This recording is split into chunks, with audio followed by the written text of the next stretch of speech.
Welcome to our latest deep dive. I'm your host, and today we're going to completely rewire how you understand the physics of the ocean. Yeah, I'm a resident marine physics expert, and I'm excited for this one. It's a topic that really shatters a lot of assumptions. It really does. So let's start with a picture. You're watching a massive ship approach a harbor, right? The captain gives a signal, and this enormous piece of metal drops into the water. Right. It sinks down, and then bam! It drives straight into the ocean floor like a giant steel spike. Yep, the classic image. Exactly.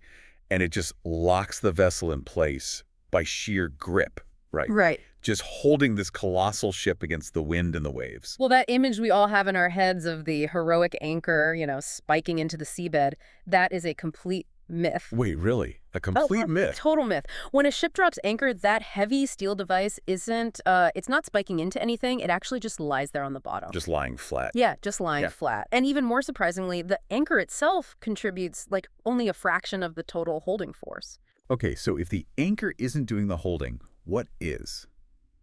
Because in this deep dive, our mission is to figure out the surprising reality of something called the catenary effect. Right. And we're going to look at the massive role of chain weight and why the anchor itself is actually incredibly fragile in how it's designed. Yeah, to really grasp this, you have to stop looking at the anchor as a single, isolated tool. Okay. You need to start looking at it as a highly complex system of distributed forces.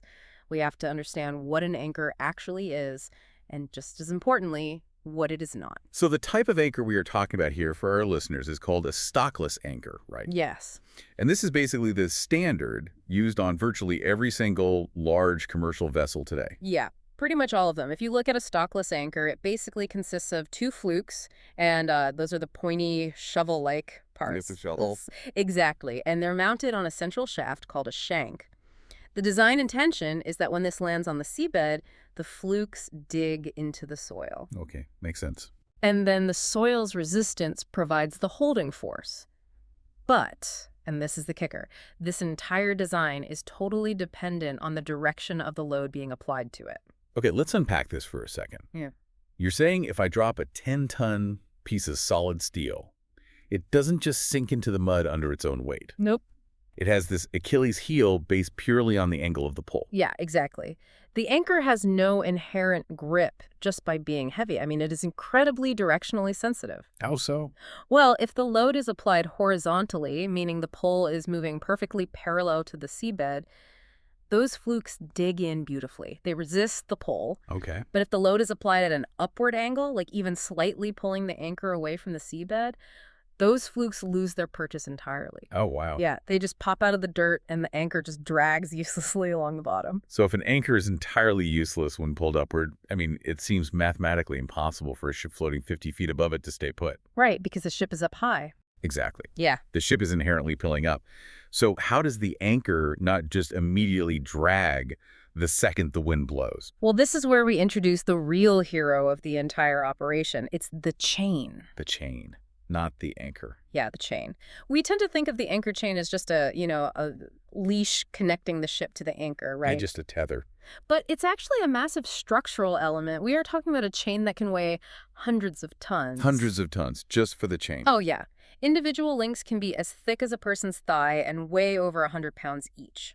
That is insane. So because it's so heavy, it obviously doesn't just hang straight down in a tight diagonal line from the ship to the anchor. Exactly. It lies in a very specific curve, and that curve is called a catenary. A catenary. Right. Because the chain is so incredibly heavy, a substantial portion of it actually rests flat on the seabed floor well before it ever reaches the anchor. Oh, I see. So this catenary curve, this heavy draping geometry, it means that by the time the chain actually connects to the anchor, it is approaching it at a nearly perfectly horizontal angle. Okay, so regardless of how far above the seabed the ship is riding, the pull on the actual anchor is flat. You got it. It's like trying to walk a giant, stubborn dog with a leash that weighs 1,000 pounds. That is a great analogy. Right. The dog is going to get exhausted just trying to lift that ridiculously heavy leash off the ground before it ever even exerts a single ounce of force on your hand. That is exactly it. If we look at the physics, it all comes down to gravitational potential energy and work. Okay, lay some physics on us. Well, when wind pushes the ship or like a massive wave surges against it, the vessel naturally tends to move away from the anchor point, Oh, right? sure, it gets pushed back. To do that, the ship has to physically lift that incredibly heavy steel chain off the seabed. So the ship is basically converting the kinetic energy of the wind and waves into potential energy by lifting the chain. Exactly. That lifting action absorbs the energy of the disturbing force before any of that force ever reaches the anchor itself. So the chain is literally soaking up the energy of the ocean. Yeah. The wind pushes, the ship moves back, the chain lifts slightly off the bottom, and then the sheer weight of that lifted steel pulls the ship forward again. Like a massive shock absorber. Precisely. Only when the ship has been pushed so hard by a storm that it lifts all the chain off the bottom, only then does the load finally reach the anchor directly.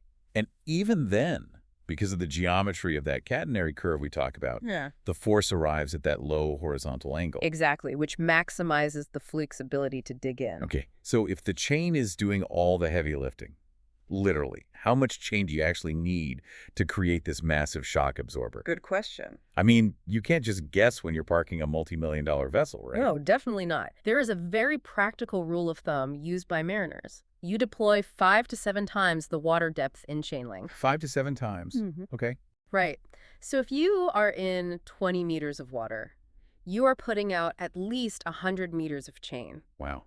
Because more chain equals more weight resting on the seabed. Yeah, more weight means more energy absorption before the anchor is ever loaded, which guarantees that horizontal angle of attack. And if you use too little? If you use insufficient chain, the catenary geometry fails, the chain goes taut, it straightens out, and the load hits the anchor at an upward angle. Which is the exact condition where the anchor pops out and drags. Exactly. Mm. But getting the anchor set isn't just about dropping it. Right, because dropping 100 meters of chain isn't going to magically lay it out in a perfect line. No, if you just drop it, it's going to form a giant pile of metal on the sea floor. So how do you get the anchor to actually lay flat and the chain to stretch out into that curve? Well, you have to execute the setting process, and it is highly counterintuitive to how we drive cars, but it's essential for ships. Okay, here's where it gets really interesting for you listening.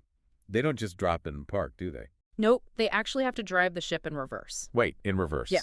You deploy the anchor, let it hit the bottom, and then the ship moves slowly astern in reverse, using the engines while paying out the rest of the chain. So they're intentionally dragging the heavy anchor along the seabed. Exactly.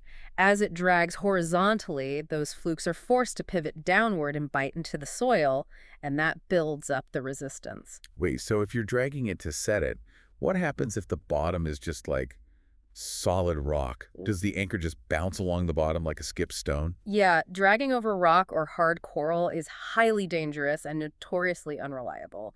Those flukes just cannot penetrate solid rock. I'd imagine not. They just scrape along the surface, providing almost zero resistance to a horizontal load. So a captain would avoid that at all costs. Oh yeah. Experienced mariners avoid it whenever conditions allow, not just because it won't hold the ship, but because dragging a 10-ton piece of steel across a coral reef causes catastrophic environmental damage. Absolutely. And what if it's the opposite? What if the bottom is just incredibly soft mud? Well, in soft mud, the flukes can penetrate deeply, sometimes burying the entire anchor. Oh, wow. But is that good? Not really. The actual holding force per unit of area is quite low because the mud lacks sheer strength. It just oozes around the steel. So what's the ideal seabed then? Firm sand is the absolute sweet spot. Firm sand. Okay. Yeah, in sand, the flukes penetrate moderately, but the dense compaction of the sand particles develops excellent resistance. Just how much resistance are we talking? A well-set 10-ton anchor in firm sand can resist a horizontal load of 50 to 80 tons before it drags. 50 to 80 tons. That is a massive multiplier. It really is. So the physics make perfect sense. You need a massive amount of chain to create this catenary curve, Yeah. and you need to drag the anchor into firm sand. But logically, my brain goes to the physical reality of the ship itself. If you're dealing with hundreds of meters of chain, if you're picturing some poor crewmate down below perfectly coiling this gigantic, heavy chain every time they pull it up, you'd be wrong. Oh, completely wrong. The reality down there is chaotic. The chain is stored in these tall, narrow, below-deck compartments called chain lockers. Chain lockers. Got it. Yeah, and as the mechanical winch system on deck, which is called the windlass, as it pulls the chain up, the chain simply falls down a pipe into the locker in a massive, totally random pile. Wait, it just falls. Yep. Each heavy link just settles randomly on top of the previous ones. That sounds like a recipe for a tangled nightmare. It's like pulling old headphones out of your pocket, but the headphones weigh hundreds of tons. That is literally what happens. Mariners refer to that tangled nightmare as a foul hawse. A foul hawse. Yeah. If the chain develops knots, twists, or kinks while sitting in that locker, it can jam in the hawse pipe. That's the tube it travels through to exit the ship during deployment. Oh man, so you suddenly have a situation where a multi-ton chain is wedged tight in a steel tube. Exactly. You can neither deploy the anchor nor pull it back up. How on earth do you untangle 300 tons of steel chain jammed in a pipe while you're at sea? I mean, you can't just reach in and pull it apart. It is a brutal, dangerous, and very manual process. The crew has to use heavy wire ropes, chain stoppers, and smaller winches just to take the immense tension off the tangled section of chain. That sounds terrifying. It is. They often have to hang over the top of the chain locker using giant steel pry bars to physically untwist individual links that are wedged together under thousands of pounds of pressure. Wow. And what if it's stuck in the actual machine? Oh, if a kink is dragged up into the windlass gear itself and jammed, sometimes they literally have to use a blowtorch to cut a massive link in half just to free the mechanism. Just a slice right through it. Yeah, cut it and then splice the chain back together later using a specialized connecting link. It can take hours of exhausting, highly dangerous work. Which brings up the windlass itself, the machine doing the pulling. Right. If it's lifting hundreds of tons of steel out of the water and possibly fighting a storm that's pushing the ship away, that motor must be under incredible strain. Oh, the windlass is a beast of a machine, but it has very real limits. Like what? Well, when a large vessel has its anchor fully deployed, recovering it requires a windlass capable of sustained immense lifting force. It can take an hour or more just to retrieve the chain. An hour. Just to pull it up. Yeah, because the motor has to pull link by link, fighting the dead weight of the steel and the friction of the mud. And what if there's bad weather? If a storm is actively pushing the ship backwards while you're trying to pull it up, the windlass motor can actually stall out. Oh, no. The brake bands, which are meant to hold the chain in place when the motor is off, they can literally catch fire from the friction if the chain starts running out uncontrollably. So what happens when you apply this catenary curve and anchor system to the absolute largest vessels on Earth, like, say, a 300,000-ton supertanker? Right. The wind hits that. It's basically a giant steel sail. Well, the physics of anchoring do not scale linearly with vessel size. Okay, how so? A 300,000-ton supertanker caught in a strong current is experiencing aerodynamic and hydrodynamic forces that are proportionally much larger relative to its anchor's holding capacity than, say, a smaller vessel. So the anchor isn't big enough to match the ship. Exactly. For these massive vessels, supertankers, large bulk carriers, ultra-large container ships, their anchors are essentially only designed for sheltered anchorages. Like protected bays. Yeah, temporary use in protected bays or rivers where wind and current loads are significantly reduced. They're absolutely not designed to ride out a hurricane in the open ocean on anchor. The forces would just be too much. The forces would snap the chain or literally rip the windlass straight out of the deck. That is wild. And even in those sheltered areas, space has got to become a major issue. Because of how much chain they have out, they don't just sit in one spot, do they? No, they swing. This is known as the swinging circle. With 5 to 7 times the water depth deployed in chain, the ship pivots around the anchor point as the wind and tidal currents change direction throughout the day. So a huge ship is sweeping out a massive area. Yeah, a 1,000-foot ship with 1,000 feet of chain outsweeps out a massive circle of ocean.